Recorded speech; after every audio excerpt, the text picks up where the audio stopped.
नमस्कार नमस्कार. खूप खूप स्वागत आहे तुम्हा सर्वांचं द शेफ डायरीजमध्ये.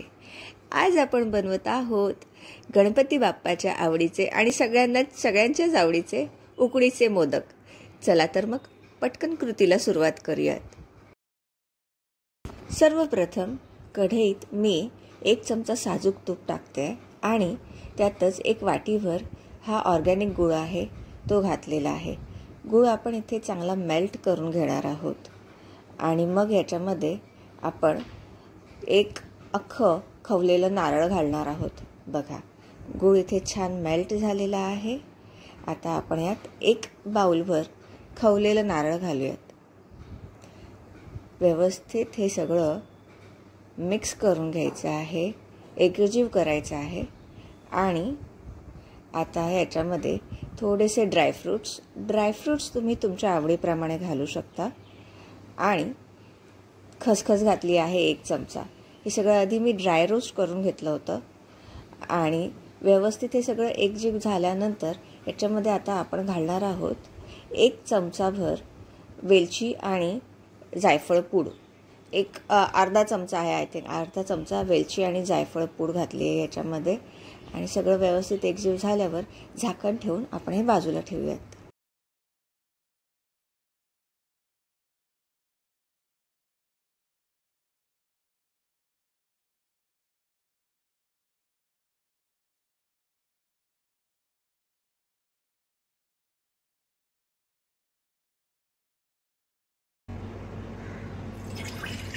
पातेल्यात इथे 1 वाटीभर पाणी, त्यात थोडंसं मीठ आणि त्याच वाटीने मोजून दूध आणि चमचाभर साखर मी घालत आहे. आणि हे आपण छान उकळून घेणार आहोत. उकळल्यावर त्याच्यामध्ये 1 छोटं बाउलभर तांदळाचं पीठ घालायचं आहे आणि याची एक मस्त उकड काढून घ्यायची आहे. हे व्यवस्थित मिक्स करायचे आहे तांदळाचं पीठ या पाण्यामध्ये.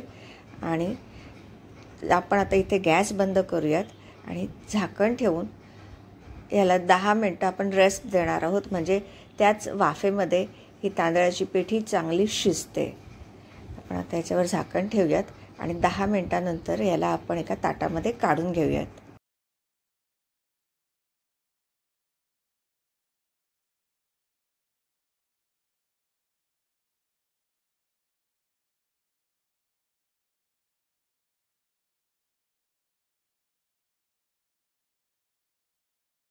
दहा मिनटं झालेली आहेत आणि उकळ बघा अजूनही गरम आहे. अच्छा, आता आपण एक सपाट वाटीच्या बुडाच्या साह्याने आधी ह्याला मळून घेऊयात व्यवस्थित, नाहीतर हाताला खूप चटके लागतात. मग जसं सोसवेल त्याप्रमाणे पाण्याचा हात लावून हे पीठ खूप छान नरम मळून घ्यायचं आहे. म्हणजे इतकं की असं आपला हात त्याच्यामध्ये सहज जाईल. हे बघा, हा गोळा बघा किती छान बनलेला आहे आणि ताटाला कुठेही पीठ राहिलेलं नाही आहे. इथे मी तुम्हाला एक गोळा बनवून दाखवते पिठाचा. याला बघा कुठेही लाईन्स राहता कामा नये, नाहीतर आपण जेव्हा मोदक वाफवतो ना त्याला तडे जातात. कुठेही लाईन्स नाही आहेत. आणि बघा इथे मी आता मोदक पात्र तुपाने ग्रीस करून घेत आहे. व्यवस्थित ग्रीस केल्यामुळे मोदक हा पटकन सुटतो त्याच्यातून. मग त्याच्यामध्ये पीठ भरायचं. हाताला थोडंसं तूप लावूनच घ्यायचं, नाहीतर पीठ हाताला चिकटतं. आणि एक छानपैकी असा खड्डा करायचा आणि त्याच्यामध्ये आपल्याला हवं तेवढं सारण भरायचं. म्हणजे त्यात मावेल एवढंच सारण भरायचं आणि दुसऱ्या पिठाच्या याने गोळ्याने याचं तोंड बंद करून द्यायचं. इथे बघा, हे आता मी कवर करते. बंद केलं. व्यवस्थित त्याचे जे राहिलेलं पीठ आहे ते काढून टाकायचं आणि मोदक पात्र हे ओपन करायचं. हे मोल्ड मोदक ओपन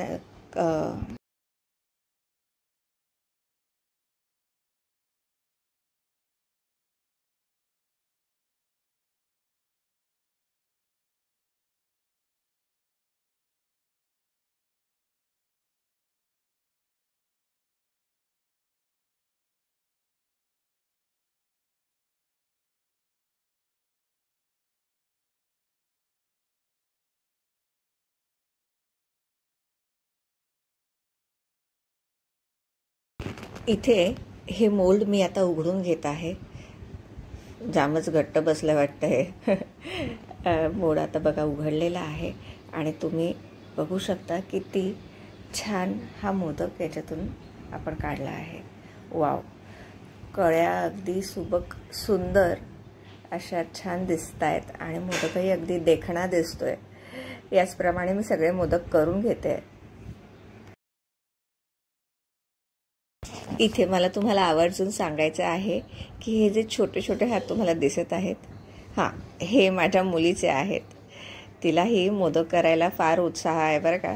आणि मोदक करण्याच्या वेळेस ती नेहमीच मला हट्ट करते की आई मलाही काहीतरी करू दे बघा. आणि तिनेही काही मोदक केले, तिने मला मदत केली आणि तिनेही काही मोदक बनवले आहेत. बघा किती छान दिसतंय. माऊ, तुला कसं वाटलं ग? जाऊ दे, आता तिला नाही बोलायचंय.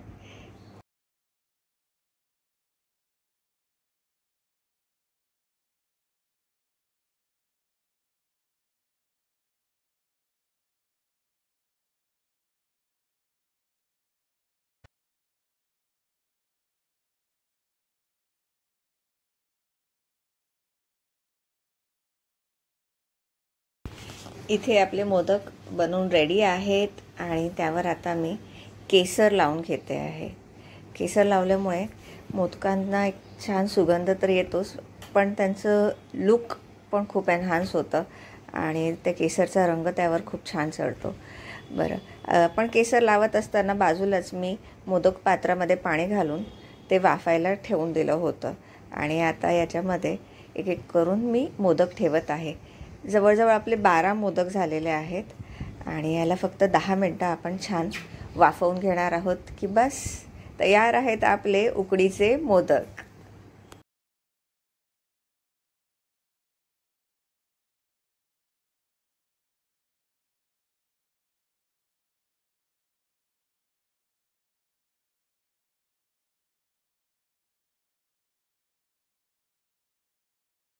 दहा मिनटं इथे झालेली आहेत आणि बघा आपले मोदक किती सुंदर, किती देखणे आणि आकर्षक दिसत आहेत. केशरचा रंग अगदी मस्तपैकी मोदकांवर उतरला आहेत. आपण लगेचच प्लेटिंगला सुरुवात करूयात. तयार आहेत सुंदर, सुबक, आकर्षक उकडीचे मोदक. तुम्ही ही रेसिपी नक्की ट्राय करून बघा आणि कमेंट करून कळवा कशी झाली आहे ते. चॅनलला लाईक करा, शेअर करा, सबस्क्राईब करा आणि हो, बेल आयकॉनला नक्की हिट करा म्हणजे येणाऱ्या पुढील व्हिडिओजचे नोटिफिकेशन तुम्हाला मिळत राहतील. पुन्हा भेटू अशाच छान छान मजेदार व्हिडिओजमध्ये. तोपर्यंत मस्त खा, स्वस्त रहा. गणपती बाप्पा